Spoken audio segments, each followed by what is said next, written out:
लोगों का जोश व जज्बा कैसा है, लोग कितने पुरजोश हैं। जहां पर समी इब्राहिम साहब को लोग देखते हैं वहां पर अरशद शरीफ जिंदाबाद का नारा जरूर लगाते हैं। लोग यहाँ पर ये कहते हैं कि क्या हम कभी आजाद होंगे। एक ही आवाज है यहाँ पर कि इमरान खान हमारा लीडर है, अरशद शरीफ का बदला लेना। शुक्र है कि ये सच कहने वाला कोई चैनल है जो इमरान खान को इस तरह बदनाम करने की कोशिश कर रहे हैं। क्या कह रहे हैं, लानत है इन लोगों पर। फिर ये घड़ी का वो खरीदार अचानक सामने आ जाना, ये उमर फारूक ज़हूर, ये कौन है और ये क्या चल क्या रहा है एक्चुअली। पुराने फ्रॉडिया हैं, वो नॉर्वे से भागे हुए हैं, उन्होंने अपना नेशनैलिटी भी वहाँ गिव अप की थी। इतिहास में सबसे बड़ा बैंक फ्रॉड जो हुआ था ये वो माशाल्लाह इन्होंने ही किया था। इनके दोनों भाई भी अभी इस वक्त जेल में ही हैं। फैक्ट्रीज इंडस्ट्रीज बंद हो रही हैं और हमें अदायगी करने के हमारे लिए पैसे नहीं हैं। देखना ये होगा कि इस बार दुनिया जो है रिसेशन में है, जनरेशन कम हो रही है, महंगाई में बहुत ज्यादा इजाफा हो। कोविड से जब दुनिया निकली उसके बाद से जो है बहुत ज्यादा महंगाई में इजाफा हो। मजबूर हो गए सनतकार। हुकूमत से क्या बातचीत हुई है? और अब हर साल तकरीबन जो हमारे अपने मुल्की ज़खायर हैं वो 9-10% के करीब कम हो जाते हैं। जो इम्पोर्टेड गैस है वो आ नहीं पाई क्योंकि यूरोप की जो बाइंग है वो बहुत ज्यादा है और उनकी वो कीमतें बहुत ज्यादा दे रहे हैं जो कि हम अफोर्ड नहीं कर सकते। सब्सक्राइब करें और बेल दबाएं ताकि कोई खबर रह न जाए।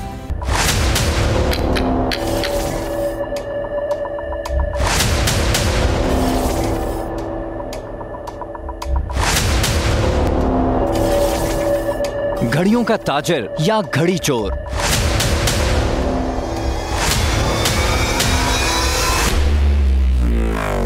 आज जिसका इंतजार होगा पेश वो शाहकार।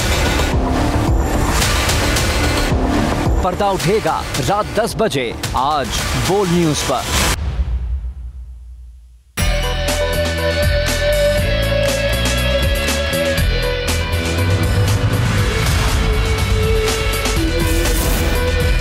बिस्मिल्लाहिर्रहमानिर्रहीम, अस्सलाम वालेकुम। प्रोग्राम में मैं सुमैया रिजवान आपको खुश आमदीद कहती हूँ। नाजरीन, हकीकी आज़ादी मार्च जारी है, अपनी मंजिल की जानिब तेज़ी के साथ बढ़ रहा है। हज़ारों जो लोग हैं वो काफ़िलों की सूरत में इस लॉन्ग मार्च का हिस्सा बन रहे हैं।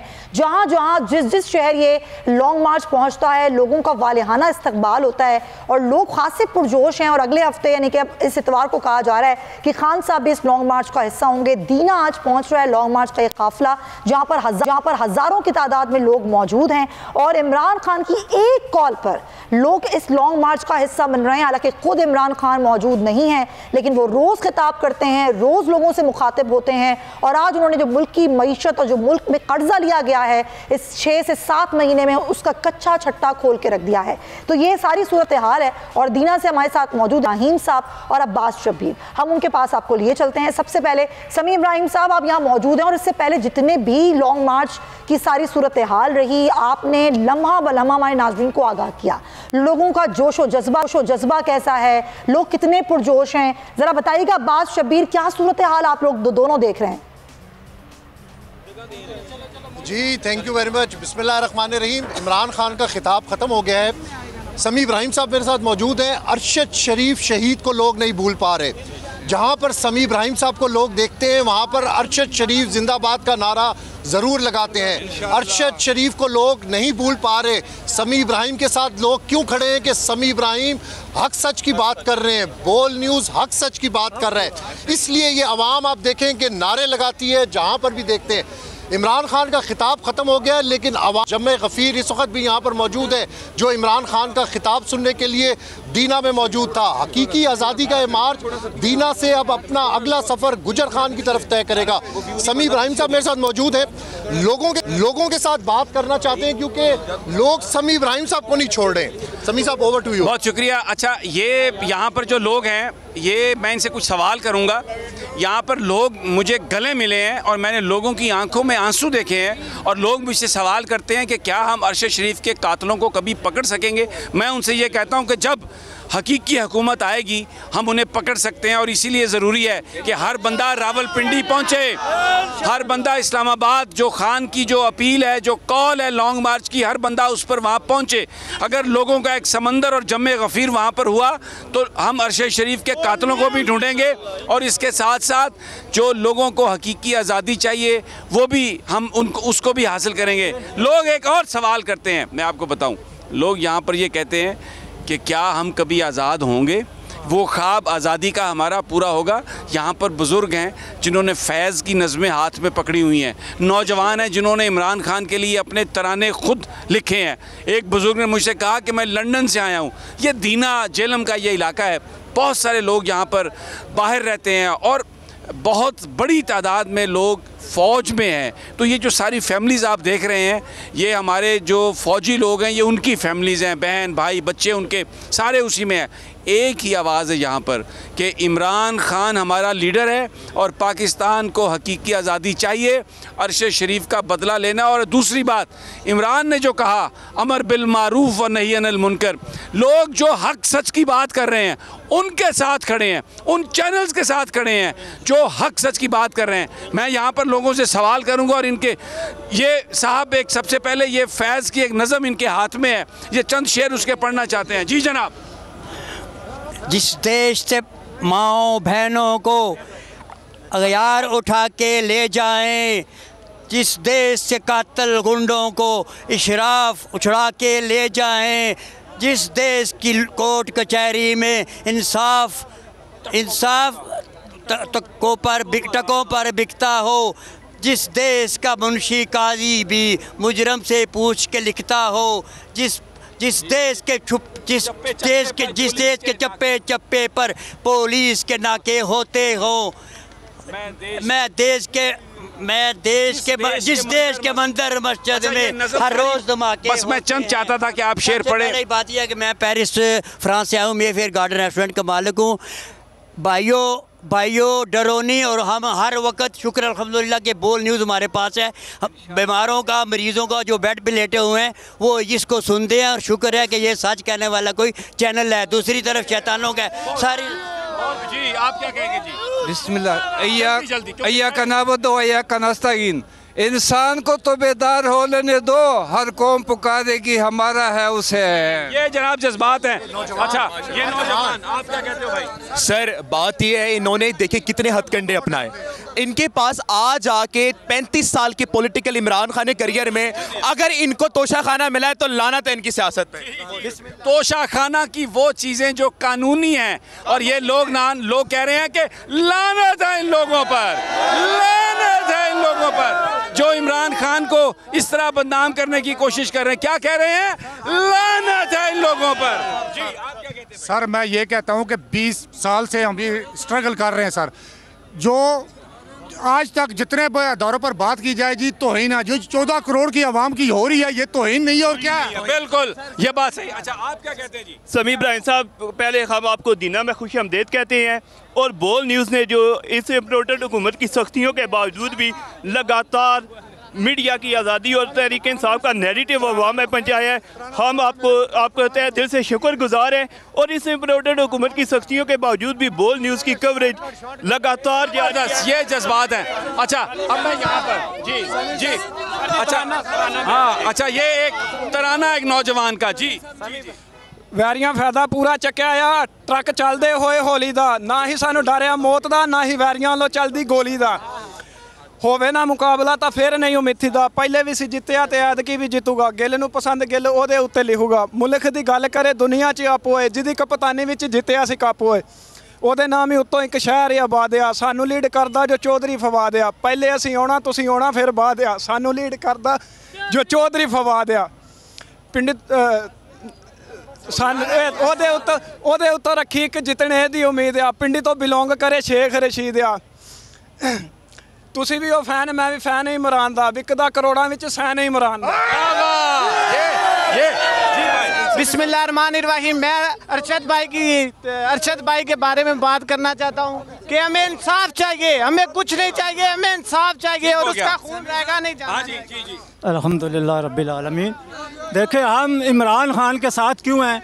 क्योंकि इमरान खान हमेशा हक और सच की बात करता है, हमेशा मदीने की बात करता है, हमेशा जो भी बोलता है कहता मदीने की रियासत बनाएंगे। और इंशाल्लाह 75 साल की तारीख में देखें कि जो भी वज़ीर आज़म गया, जो भी गया, किसी न किसी इल्ज़ाम में गया, किसी न किसी डकैती में गया। और ये पहला वज़ीर आज़म है इमरान खान जो हक सच और बिल्कुल साफ दामन लेकर गया है। जबरदस्त। ये जनाब, ये अच्छा एक सवाल सबसे करता हूँ, ओ भाई आप वोट इमरान को दोगे?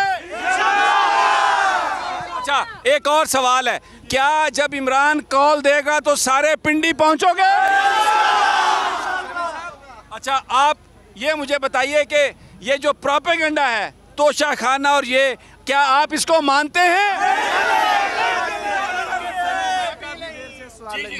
सर आप क्या ये समझते हैं कि इस इम्पोर्टेड हुकूमत में अरशद शरीफ के अहले खाना को इंसाफ मिलेगा? देखिए अरशद शरीफ का ज़रूर कातिल पकड़े जाएंगे, लेकिन उसके लिए ज़रूरी है कि अवामी हकीकी हुकूमत हो। उनकी वालदा ने भी कहा कि इन चोरों पर कोई एतबार नहीं कि ये ढूंढेंगे, ये तो खुद कातिल हैं, ये कहाँ से ढूंढेंगे? तो इसलिए लोगों के यहाँ पर बहुत ज़रूरी है कि लोग पहुँचें, इंतखाबात हों और हकीकी नुमाइंदा हुकूमत जब आएगी तो वो कातिलों को ढूंढ सकेगी। अब मेरा एक आखिरी सवाल है आप लोगों से कि इमरान आपको क्यों पसंद है? हक और सच की बात करता है, सच्चा लीडर। अच्छा बोल के बारे में क्या कहते हैं? बोल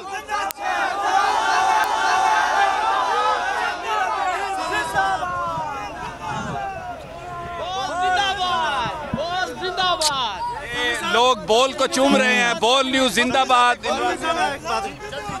समी साहब तमाम सहाफ़ी मिल गए हमें कॉल दें, हम अरशद शरीफ का बदला लेने के लिए इस्लामाबाद में पहुंचेंगे इंशाअल्लाह। ये जज्बात हैं जी, ये लोग चूम रहे हैं बोल को, हक सच को, इमरान खान को, और जो भी खान के साथ है उसके लिए मोहब्बतें ही मोहब्बतें हैं। और बाकियों के लिए मैं आपको बता रहा हूँ, ये लोग कह रहे हैं लानत। अब जनाब आप back to Karachi. Thank you so much Sami Ibrahim साहब और अब्बास शब्बीर। ये जज्बा के किस तरह लोग जज्बाती हो रहे हैं और बोल से जो मोहब्बत का इजहार है उसके लिए हम आपके बहुत मशकूर हैं। हमें यही सब कुछ चाहिए, आपकी दुआएं चाहिए, आपकी मोहब्बतें चाहिए, क्योंकि एक मुश्किल वक्त है और इस मुश्किल वक्त में हम आपको सच दिखा रहे हैं। हमारी कोशिश है कि हम प्रोपेगेंडा वाली सहाफ़त से दूर रहें और जो खबर है, खबर की बुनियाद पर, वो ज़ाहिर है वो खबर अमानत है हमारे पास आप लोगों के लिए, और हम खबर आप तक पहुँचाते हैं पूरी ईमानदारी के साथ, पूरी सच्चाई के साथ और पूरे हक़ाइक़ के साथ। यही बोल का मंशूर है और यही बोल जो है इसी सहाफ़त और इसी तर्ज़ सहाफ़त पर चल रहा है। और हमें आप लोगों की मोहब्बतें चाहिए, इस मुश्किल वक्त में हमें आपका साथ चाहिए। और बोल खड़ा है और हमेशा खड़ा रहेगा, चाहे हालात कितने ही ख़राब क्यों ना हो, चाहे पाबंदियाँ कितनी ही ज़्यादा क्यों ना हो, चाहे प्रेशर कितना ज़्यादा ही क्यों ना हो, क्योंकि हम सिर्फ आपको सच दिखाना चाहते हैं, आपको खबर दिखाना चाहते हैं जो वाकई प्रोपेगेंडा नहीं बल्कि सीधी और सच्ची सहाफ़त जो कि होनी चाहिए, और पाकिस्तान में इसकी इस वक्त बहुत ज़रूरत है। उसामा गाज़ी में ज्वाइन कर चुके हैं, सीनियर सहाफ़ी हैं, सीनियर एंकर पर्सन हैं। उसामा बहुत शुक्रिया। आप देख रहे हैं जो सूरत हाल है लॉन्ग मार्च की, लोगों की मोहब्बतें, लोगों का जोश व खरोश, और फिर वो मोहब्बतें बोल के लिए भी हैं और वो लोग बोल को पसंद कर रहे हैं। लेकिन हम जानते हैं, आप जानते हैं कि काम आजकल हम किस तरह कर रहे हैं और किस दबाव में बोल काम कर रहे हैं।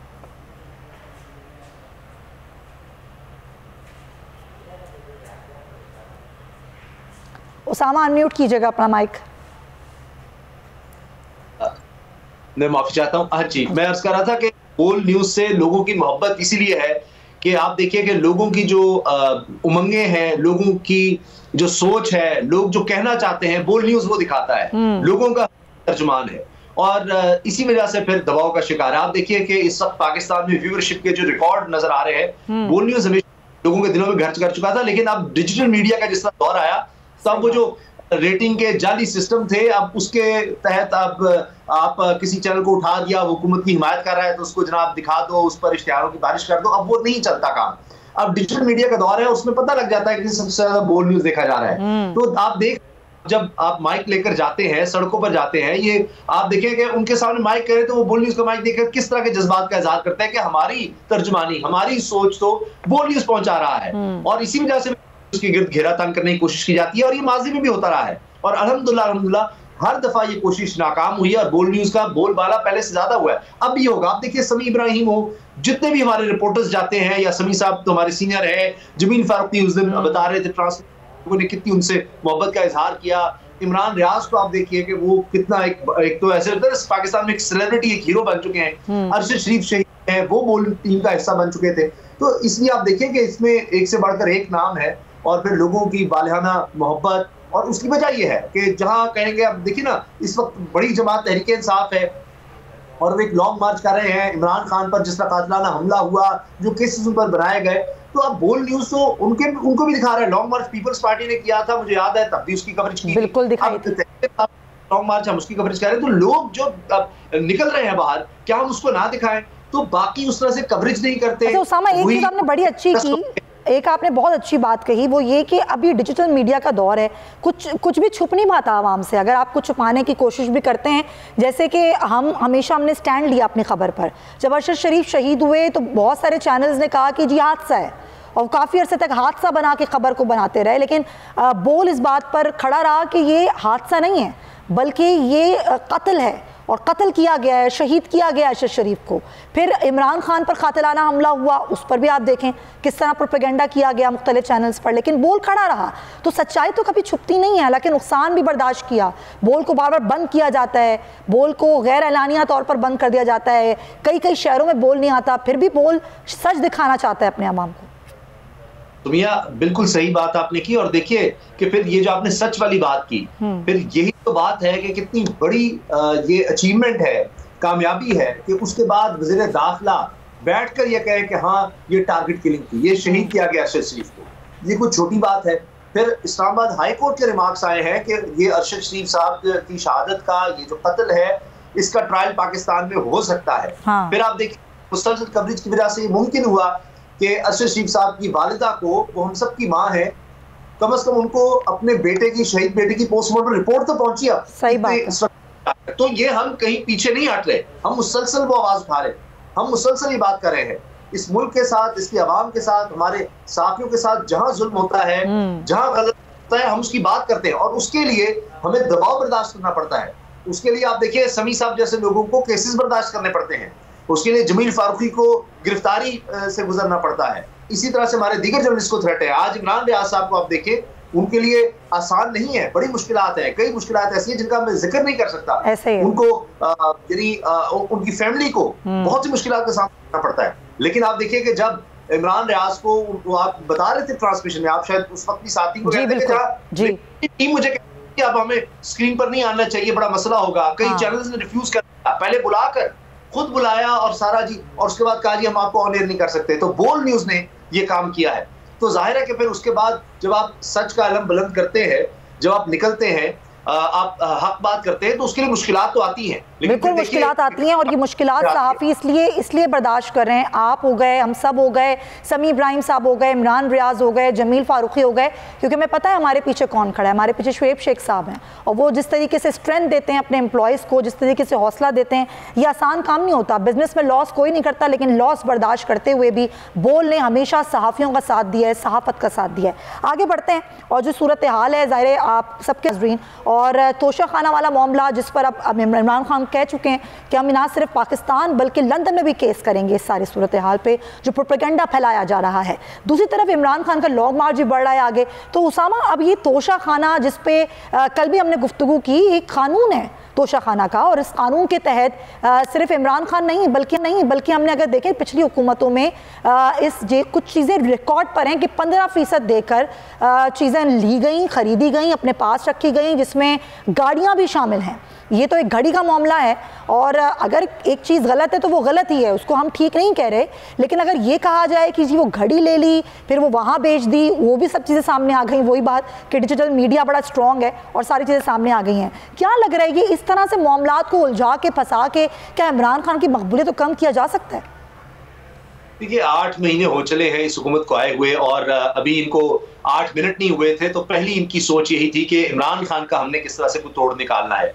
और जिस तरह लोग निकल आए थे, आपने देखा कि पूरे पाकिस्तान की तारीख में ये नहीं हुआ।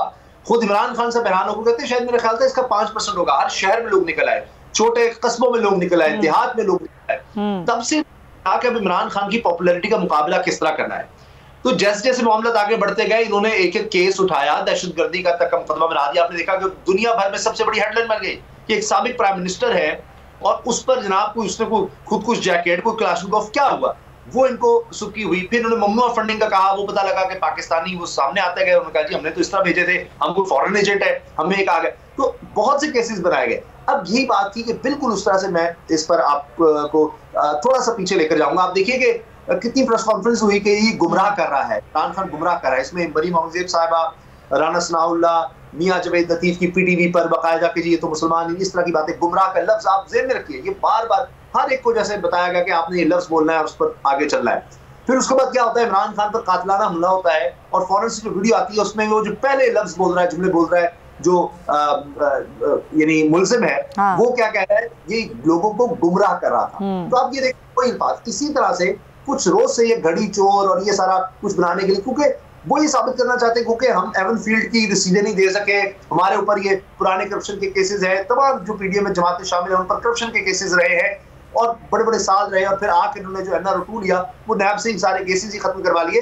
तो अब ये चाहते हैं कि हम ये कहें कि भाई ये भी हमसे मुख्तलिफ नहीं है, हमें आपके गाड़ियां ले गए, तोशा खाना से हार चोरी करके ले गए, एक्चुअली बयानिया यही है कि ये भी हम में ही हैं, हमारे जैसे ही हैं, आप इनको इतना ज़्यादा सही ना समझें। एक्चुअली ये पॉइंट है। बहुत शुक्रिया आपका उसामा गाजी, आपके वक्त का ब्रेक लेंगे, प्रोग्राम में वापस आएंगे तो दीगर भी बड़े अहम इशूज़ उनको डिस्कस करेंगे। Stay with us.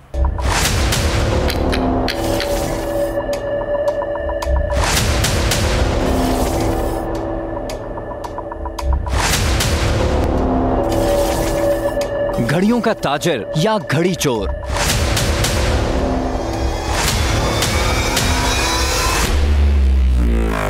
था जिसका इंतजार, होगा पेश वो शाहकार।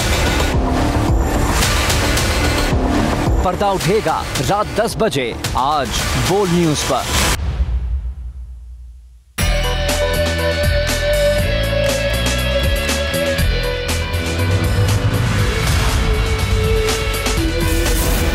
Welcome back to the show. ये तो आप देख सकेंगे आज रात 10 बजे के बोल आज पर्दा उठाएगा कि मामला एक्चुअली है क्या।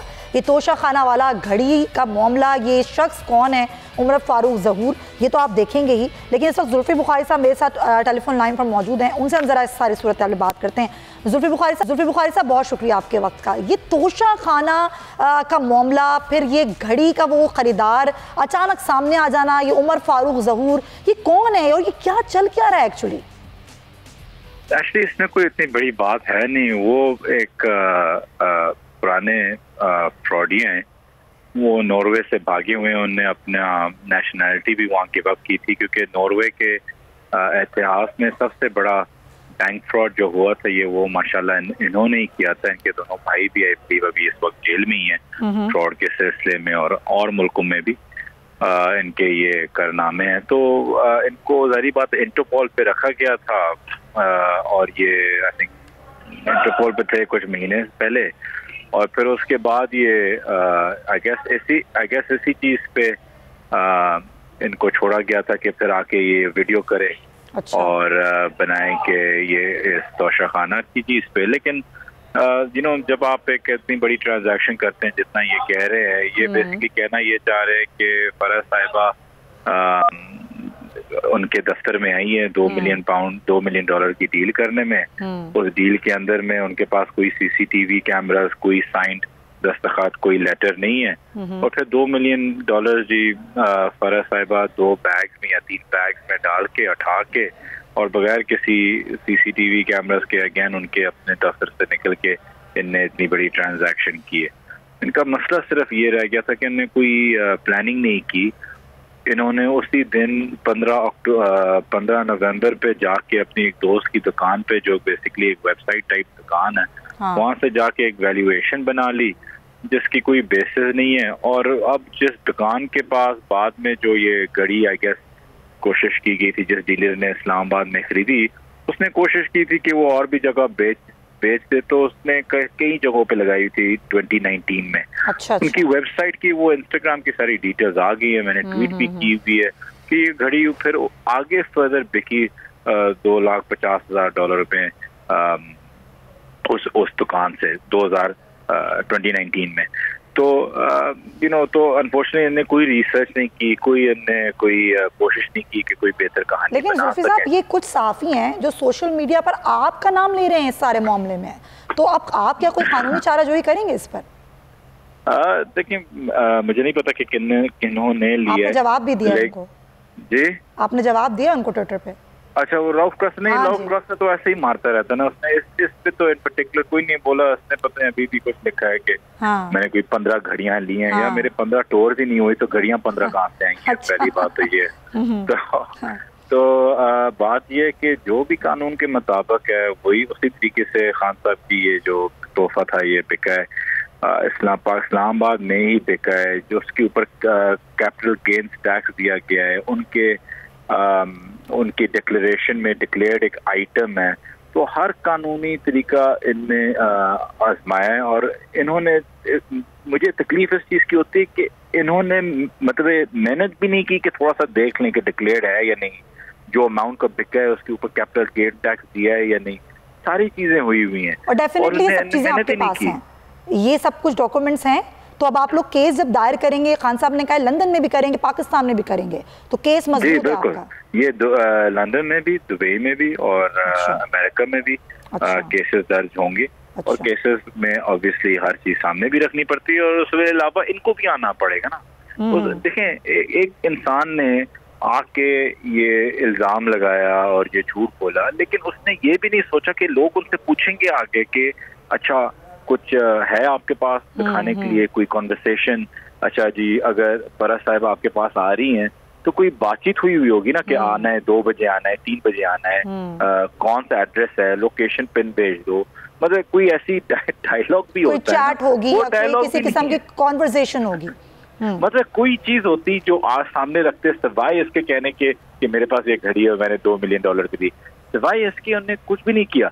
तो सवाल तो एक्चुअली ये है जो मैं आपके चैनल से के जरिए से पूछना चाहता हूँ कि इसको कौन सी इतनी इसको क्या मिला सिवाय इंटरपोल की लिस्ट से उतरने के कि इसने ये हरकत की है, किसने इसको भड़काया है और क्या लालच मिली है? क्या इंटरपोल या ECL की लालच काफी थी सिर्फ ये करने के लिए, या उनको और कोई लालच मिली है? क्योंकि इसमें कोई सेंस नहीं बनता ना, उनको भी पता है कि वो अभी वो जवाब नहीं दे सकते, आगे नहीं सामने नहीं आ सकते, बेइज्जत हो गए हैं हर जगह। चले, और अब आप लोग तो कह रहे हैं ना कि आपका केस भी स्ट्रॉन्ग है और अभी 4 जगह 4 मुल्कों में इस पर केस करने जा रहे हैं। Thank you so much for your time Zulfikar Bukhari sahab. और ये सिचुएशन इटली आगे जाके और ज़्यादा जो है वो अनफोल्ड होगी कि किस तरफ सारी चीज़ें जा रही हैं, लेकिन जो इस वक्त मुल्क का मसला है वो है शदीद सियासी बहरान, और वहीं पर है मुल्क की मईशत को भी बहरान, और जो दरपेश संगीन चैलेंजेस हैं उसने इत्तेहादी सरकार के लिए अब खतरे की घंटी बजा दी है। हुकूमत का ये दावा कि इमरान खान की हुकूमत मईशत को बहुत बुरे हाल में छोड़कर गई, अगर ये दावा हम सही भी मान लें तो आखिर कैसे कोरोना वायरस की वबा के बावजूद जो ग्रोथ थी वो पिछले साल 5.7% थी, बिल्कुल इसी तरीके से एक्सपोर्ट $31 बिलियन थी, और ज़र मुबादला बैरून मुल्क पाकिस्तानियों ने भेजा वो भी $31 बिलियन के करीब था। ज़राअत में भी रिकॉर्ड पैदावार हुई, जबकि सनत में 8% शरह नमू रही। अगर आज पाकिस्तान की इक़्तिसादी हालत को देखें तो मुल्क मसाइल की दलदल में धंसता जा रहा है। मसाइल के तो जैसे अंबार लगे हैं, मुआशी मुश्किलात एक प्याज की तरह पर दर परत पाकिस्तान को लपेटे हुए हैं। सियासी अदम इस्तेकाम, कमज़ोर मुआशी हालात, बैरूनी कर्ज़ों की अदायगियाँ, आलमी कसाद बाजारी, महंगाई और रुपये की कदर में कमी का सिलसिला जारी है। सूबे सिंध में 28 फरवरी तक फैक्ट्रियों को गैस बंद करने के फैसले ने अब शहरियों को सैकड़ों साल पीछे धकेल दिया है। वो एक्सपोर्टर्स नाजरीन जो कभी बैनुल-अक़वामी मंडी में पाकिस्तान से जायद माल खरीदने के लिए बात किया करते थे, वो अब गैस के शदीद बहरान की वजह से लकड़ियों की टाल से लकड़ी खरीदने के हवाले से बात करने पर मजबूर हैं, और सुई नदन के नेटवर्क को अगले माह 300 MFCFD किल्लत का सामना करना पड़ेगा। चुनाचे जो घरेलू सार्फिन हैं, पावर प्लांट्स हैं, CNG सेक्टर्स हैं, उनको गैस की फराहमी में कमी कर दी जाएगी। सनतों को गैस की बंदिश से हज़ारों मजदूरों की बेरोजगारी का भी खदशा है, और गैस बंद होने से बरामदात मुतासर होने के साथ साथ बैरूनी दुनिया के ऑर्डर्स भी नामुकम्मल हैं, और अब ये नामुमकिन हो गया है। पाकिस्तान ने IMF से रवा माली साहब में मालियाती खजाना 1500 अरब रुपए तक कम करने का वादा किया था, लेकिन पहली ही सहमाही में खसारा बढ़ने से सूरत हाल खराब होती जा रही है। मुल्क को अपनी गैर मुल्की अदायगियों को पूरा करने के लिए रवा माली साल के दौरान 32 अरब से 34 अरब डॉलर दरकार हैं, और IMF लिक्विडिटी बढ़ाने और मालियाती खसारे में इजाफे से बचने के लिए नए टैक्सेस भी आयद करने का मुतालबा कर रहा है। सवाल यह है नाजरीन कि शहबाज सरकार क्या मुल्क की बदतरीन मईशत को संभाल पाएगी? आखिर कब तक अवाम को एक घड़ी के चक्कर में उलझाकर मुल्क की मईशत को मुश्किल तरीन घड़ी को छुपाया जाता रहेगा? इसी पर बात करें। एजाज शहजाद साहब हमें ज्वाइन कर चुके हैं, हमारे मौशियात हैं। खुरम साहब, आज खान साहब ने भी कुछ फैक्ट्स एंड फिगर्स रखे हैं और डेफिनेटली एक रियलिटी है कि इस वक्त मुल्क खसारे में है, फैक्ट्रीज इंडस्ट्रीज बंद हो रही हैं और हमें अदायगी करने के हमारे लिए पैसे नहीं हैं। कहाँ जा रहे हैं मुल्क मईशत को लेकर? हेलो जी, मेरी आवाज आ रही है? जी जी खुरम साहब प्लीज। जी देखिए, नॉर्मली विंटर्स में ये होता है कि जब आपके विंटर्स आते हैं तो ज्यादातर जो एनर्जी सप्लाई होती है वो जो है उसमें कमी आना शुरू हो जाती है, डिमांड में इजाफा होना शुरू हो जाता है। और ये हमने देखा है और वो सारे विंटर्स में इस तरह की जो है वो चीजें होती हैं। लेकिन इस बार देखना ये होगा कि इस बार दुनिया जो है रिसेशन में है, यानी दुनिया की जो मईशत है वो काफी स्लो हो गई है और तरक्की काफी बढ़ गया है। एम्प्लॉयमेंट का जो है जनरेशन कम हो रही है, महंगाई में बहुत ज्यादा इजाफा हो गया है। खासकर कोविड से जब दुनिया निकली 21 के आखिर में और 22 के शुरू में, उसके बाद से जो है बहुत ज्यादा महंगाई में इजाफा हुआ, क्योंकि सप्लाई साइड बहुत कम हो गई थी कमोडिटीज की और डिमांड में उतना ही इजाफा था। इसकी वजह से पूरी दुनिया में अब इंटरेस्ट रेट बढ़ाए जा रहे हैं ताकि लोगों के हाथों में पैसा कम हो तो लोगों की कुव्वत खरीद कम हो ताकि महंगाई में कमी आ सके। तो ये अब आहिस्ता आहिस्ता इसके इम्पैक्ट आ रहे हैं।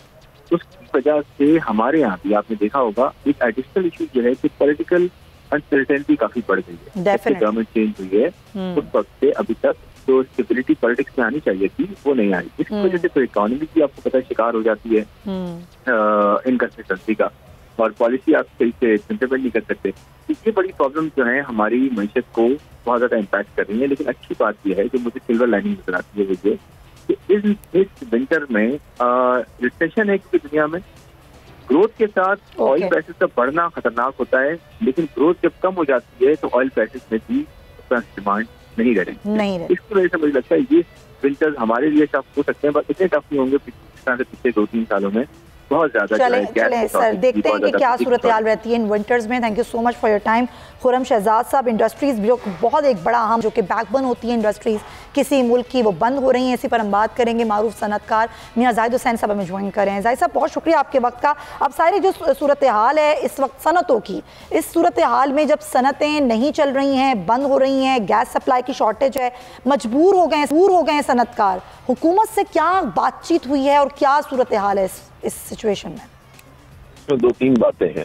एक बात तो यह है कि जो RLNG इंपोर्ट होती है तो वो इस साल इंपोर्ट उस तादाद में नहीं हो सकी जिस तादाद में रिक्वायरमेंट थी। पिछले साल भी तकरीबन 12 वेसल्स की रिक्वायरमेंट थी जबकि 9 वेसल्स आ सके थे। तो पिछले साल भी तकरीबन 30% गैस की शॉर्टेज थी। अब हर साल तकरीबन जो हमारे अपने मुल्की ज़खायर हैं वो 9-10% के करीब कम हो जाते हैं। तो इस साल वो 10% जो है वो कम हो गया, प्लस ऊपर से जो इम्पोर्टेड गैस है वो आ नहीं पाई क्योंकि यूरोप की जो बाइंग है वो बहुत ज्यादा है और उनकी वो कीमतें बहुत ज्यादा दे रहे हैं जो कि हम अफोर्ड नहीं कर सकते। तो इस तरीके से जो हमें RLNG इंपोर्ट करनी थी वो भी हम नहीं कर पाए। तो इस वजह से यहाँ पे इस वक्त तो गैस का जो बहरान है वो बहुत शदीद हो गया है। अभी दूसरे लफ्जों में इसका मतलब ये है कि इसको हमें विद इन विच हमें ऑर्गेनाइज करना होगा और अपने आप को मैनेज करना होगा। अब मैनेज करने की जो सूरत हाल है वो गवर्नमेंट ये निकालती है कि सबसे पहले जो है वो ह्यूमन कंजम्पशन के लिए और डोमेस्टिक कंजम्पशन के लिए जितनी गैस है वो उस तरफ डाइवर्ट कर देते हैं। तो जब सर्दियां आती हैं तो सारी गैस का रुख जो है वो कोयटा और जो भी सर्द इलाके हैं उनकी तरफ मुड़ जाता है ताकि वो वहाँ पे ह्यूमन कंजम्पशन के लिए और डोमेस्टिक कंजम्पशन के लिए गीजर्स के लिए वो गैस दी जा सके। अब हमारा कहना ये है कि ये पॉलिसी जो है वो गलत है। होना ये चाहिए कि हमारे पास इस वक्त बिजली कदरे सरप्लस है, अगर हम बिजली में थोड़ा सा रिबेट दे के इनको दें डोमेस्टिक कंजम्पशन के लिए और इसके साथ साथ जो LPG है वो दें डोमेस्टिक कंजम्पशन के लिए और सोलर के ऊपर सारे गीजर जो है वो शिफ्ट किए जाएं, तो वो जो डोमेस्टिक कंजम्पशन की जो गैस है या ह्यूमन कंजम्पशन की जो गैस है वो इंडस्ट्री की तरफ डाइवर्ट हो सकती है। तो इस तरीके से इंडस्ट्री भी चल सकती है।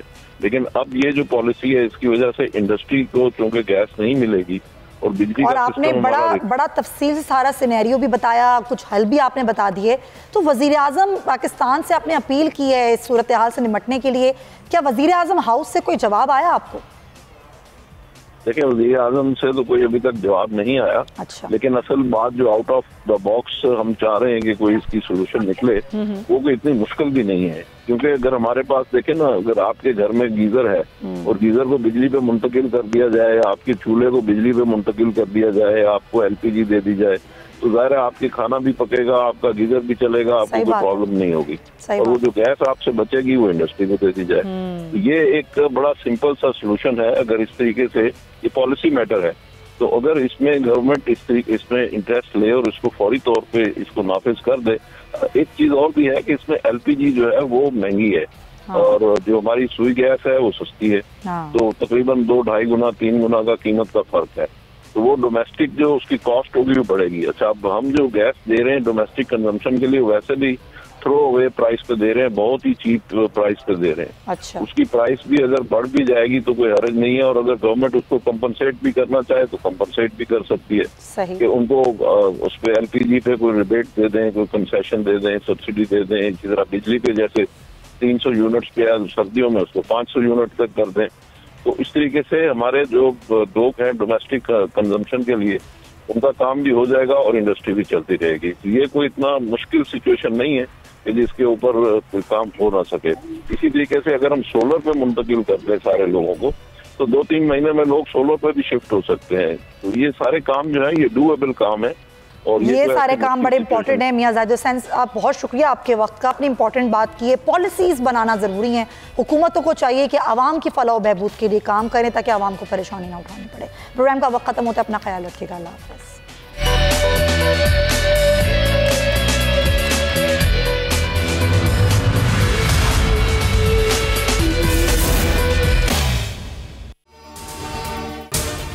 अगर आपको ये वीडियो पसंद आई है तो सब्सक्राइब करें और बेल आइकन पर क्लिक करें।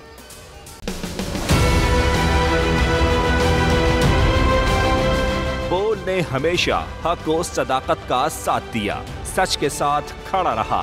हम हैं मिसाल अब्र, मगर इस हवा से हम डर कर सिमट ही जाएंगे, ऐसे भी हम नहीं। बड़ी मुश्किलात, बड़े बड़े चैलेंजेस, सिर्फ बोल खड़ा रहा, बोल डटा रहा। है उसकी आदत डरा रहा है, मेरी फितरत डरा नहीं हूँ मैं, और ये ईमान की ताकत की वजह से। सहाफत पर जब भी कड़ा वक्त आया, सिर्फ बोल खड़ा रहा, आवाज उठाता रहा हकीकी सहाफत के लिए। इंशाल्लाह अल्लाह बेहतर करेगा, हक बातिल पे गालिब आके रहे। बोल को है जरूरत अवाम के दुआओं की। मार्च होगा आई लव बोल। बोल को वेलकम आजादी मार्च के लिए मैं बोल को मैं दाद देना चाहता हूँ। बहुत अच्छी कवरेज की है, ये मार्च की तो जबरदस्त कवरेज की, बोल की प्रॉब्लम सबसे बेस्ट। इज़हार आज़ादी के लिए, पाकिस्तान के लिए, पाकिस्तानी अवाम के लिए।